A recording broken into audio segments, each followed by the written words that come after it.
ଏବେ ତୁମ ବାପା ମା। ତୁମେ ତୁମ ଭିତରର ପ୍ରତିଭାକୁ ଖୋଜ। ତାର କମିଆ ବାହାର କରିବା ପାଇଁ ବହୁତ ଲୋକ ଅଛନ୍ତି। ଆଗକୁ ବଢ଼ିବାର ଅଛି ଯଦି ତ ପାଦ ଆଗକୁ ପକାଅ। ପଛକୁ ଟାଣିବା ପାଇଁ ବି ତ ବହୁତ ଲୋକ ଅଛନ୍ତି। ସ୍ୱପ୍ନ ଦେଖିବାର ଅଛି ଯଦି ବଡ଼ ଦେଖ। ସମସ୍ତଙ୍କ ଆଖିରେ ଛୋଟ କରିବା ପାଇଁ ବହୁତ ଲୋକ ଅଛନ୍ତି। ସବୁକିଛି ହାସଲ କରିବାର ନିଆଁକୁ ମନ ଭିତରେ ଲଗେଇ ଦେ। ଜଳିବା ପାଇଁ ଲୋକେ ଅଛନ୍ତି। ଭଲ ପାଇବାର ଅଛି ଯଦି ନିଜକୁ ଭଲ ପାଅ। ଘୃଣା କରିବା ପାଇଁ ତ ବହୁତ ଲୋକ ଅଛନ୍ତି। ତୁମେ ତୁମର କିଛି ଅଲଗା ପରିଚୟ ସୃଷ୍ଟି କର। ଭିଡ଼ରେ ଚାଲିବା ପାଇଁ ବହୁତ ଲୋକ ଅଛନ୍ତି। ତୁମେ କିଛି କରିକି ଦେଖେଇ ଦିଅ। ତାଳି ମାରିବା ପାଇଁ ବହୁତ ଲୋକ ଅଛନ୍ତି। ଯେତେବେଳେ ବି ତୁମେ ଯେକୌଣସି କାମକୁ ନୂଆରେ ଆରମ୍ଭ କରିବ, ଲୋକମାନେ ନିହାତି ତୁମ ଉପରେ ହସିବେ, ତୁମର ମଜାକ ଉଡ଼େଇବେ। କିନ୍ତୁ ଗୋଟେ କଥା ମନେ ରଖ, ଏହି ଜଗତ ଯାହା ଯାହା ଉପରେ ବି ହସିଛି ସେହିମାନେ ହିଁ ଇତିହାସ ରଚିଛନ୍ତି। କୌଣସି ଲକ୍ଷ୍ୟକୁ ପାଇବା ପାଇଁ ଏମିତି ପରିଶ୍ରମ କର ଯେ ଭାଗ୍ୟ ବି ଦିନେ କହିବ, ଏଇ ନେ ଭାଇ, ଏଥିରେ ତୁମର ହିଁ ହକ୍ ଅଛି। କେହି ଯଦି ତୁମକୁ କହୁଛି ଏଇଟା ତୁମ ଦ୍ୱାରା ହବନି ବୋଲି କହୁଛି ଯଦି, ତାକୁ ତୁମେ ଖାଲି ସ୍ମାଇଲ୍ କରିକି ଦେଖେଇ ଦିଅ। ସେ ଦିନଠାରୁ ସେ ତୁମର ଫ୍ୟାନ୍ ହେଇଯିବ।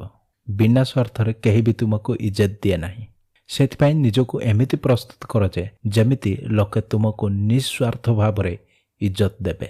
ଶରୀରରେ ଲାଗିଥିବା ଆଘାତ କିଛି ଦିନ ପାଇଁ ଯନ୍ତ୍ରଣା ଦେବ, କିନ୍ତୁ ମନରେ ଲାଗିଥିବା ଆଘାତ ସାରା ଜୀବନ ଯନ୍ତ୍ରଣା ଦେବ।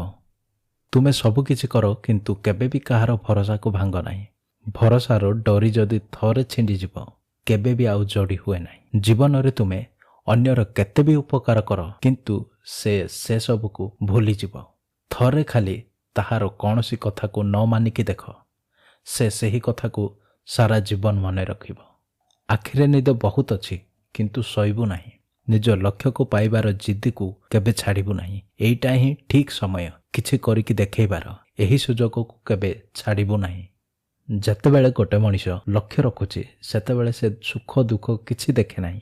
ସୁଖ ଦୁଃଖକୁ ଦେଖିଲା ବାଲା କେବେ ବି ଲକ୍ଷ୍ୟ ରଖେ ନାହିଁ। କାହାକୁ ଏତେ ବି ଭଲ ପାଅ ନାହିଁ, ତା ପାଇଁ ତୁମେ ବର୍ବାଦ ହେଇଯିବ, ଆଉ ସେ ଜାଣି ବି ପାରିବ ନାହିଁ। ତୁମେ କାହିଁକି କହୁଛ ତୁମ ପାଖରେ କିଛି ନାହିଁ? ତୁମେ କାହିଁକି କହୁଛ ମୁଁ ଗରିବ ବୋଲି? ତୁମେ କାହିଁକି କହୁଛ ମୁଁ ଧନୀ ଘରର ନୁହେଁ?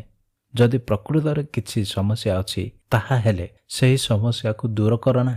ଜୀବନରେ ବାହାନା କରିକି ଆଉ କାହାକୁ କହିଲେ କେବେ ବି ସଫଳତା ମିଳିବ ନାହିଁ।